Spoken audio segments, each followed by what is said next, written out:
یہ کہانی ایک ایسی بہن کی ہے جس کے گھر کے حالات بہت ہی تنگ تھے اور وہ فاقوں میں زندگی بسر کر رہی تھی۔ اچانک سے ایک فون آتا ہے جو اس عورت کے بھائی کا فون ہوتا ہے۔ اس کا بھائی بول رہا ہوتا ہے کہ بہن، میں اور میری بیگم تمہارے پاس آ رہے ہیں۔ کافی دنوں سے تمہاری خیریت دریافت نہیں ہوئی تو میں نے آج سوچا کہ میں تمہارے پاس آ جاؤں اور چند گھنٹے تمہارے ساتھ گزاروں۔ بہن یہ سب سن کر بہت ہی پریشان ہو گئی، کیونکہ گھر میں اس کے پاس بھائی کی خدمت کرنے کے لیے کھانے پینے کے لیے کچھ بھی نہیں تھا۔ وہ گئی اور فریج کھولا تو وہاں پر ایک آم پڑا ہوا تھا۔ اس آم کو وہ گرائنڈر میں ڈال کر اس کے 2 مینگو شیک بنا کر رکھ دیتی ہے اور ذہن میں یہ خیال کرتی ہے کہ جیسے ہی بھائی اور اس کی بیگم آئیں گی تو وہ دونوں گلاس ان کو پیش کریں گی۔ کچھ دیر کے بعد اس کا بھائی اپنی بیگم کے ساتھ ساتھ اپنے سسر کو بھی لے کر آ گیا۔ بہن یہ دیکھ کر اور زیادہ پریشان ہو گئی، کیونکہ اس نے 2 مینگو شیک صرف اور صرف ایک اپنے بھائی اور دوسرا بھابھی کے لیے بنائے تھے، جبکہ اس کا سسر آ گیا تو اس کو وہ کیا پیش کرے۔ اور وہ کچن میں گئی اور کچن میں 2 مینگو شیک گلاسز میں ڈال دیے۔ ایک گلاس میں پانی بھرتے ہوئے یہ سوچا کہ میں بھائی کو پانی دے دوں گی اور اس کو بولوں گی کہ یہ 7 اپ ہے اور شاید بھائی میرا مان رکھ لیں گے۔ وہ 2 گلاسوں میں ملک شیک اور ایک گلاس میں پانی لے کر ان کو پیش کرنے لگی۔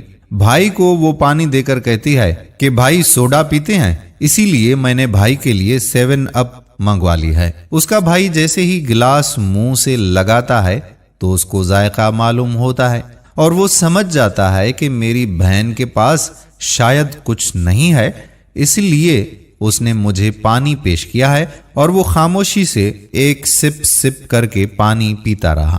اس کا سسر بولتا ہے کہ بیٹا مجھے شوگر ہے، میں 7 اپ پیوں گا، آپ یہ مینگو شیک لے لو۔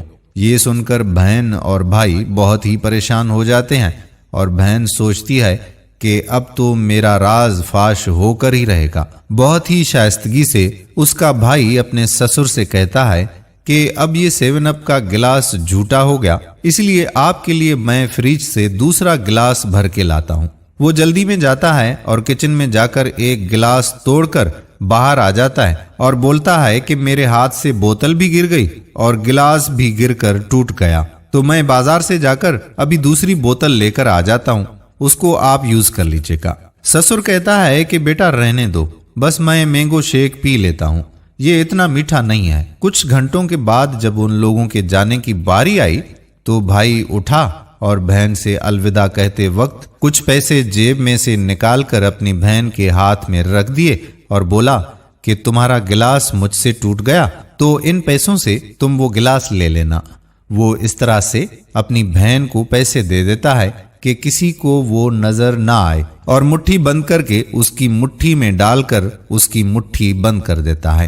جب وہ سب چلے گئے تو بہن اپنی مٹھی کھول کر دیکھتی ہے کہ کتنے پیسے ہیں، تو اس میں کم و بیش 10,000 روپے موجود ہوتے ہیں۔ وہ سمجھ جاتی ہے کہ میرے بھائی کو میرے حالات کا معاملہ سمجھ آ گیا، اسی لیے انہوں نے مجھے یہ پیسے دیے ہیں۔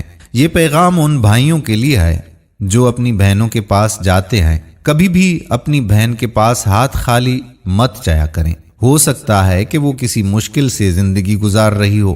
اپنی بہنوں کا خیال رکھیں، کیونکہ بہنیں باپ کے مرنے کے بعد آپ کے آسرے پر ہوتی ہیں اور آپ کا ہی انتظار کر رہی ہوتی ہیں۔ اپنی بہنوں کو تنہا مت چھوڑیے، ان کی مدد کیا کریں، کیونکہ بہنوں کی دعاؤں سے آپ کو دنیا اور آخرت کا ہر سکون ملے گا جو شاید آپ سوچ بھی نہیں سکتے۔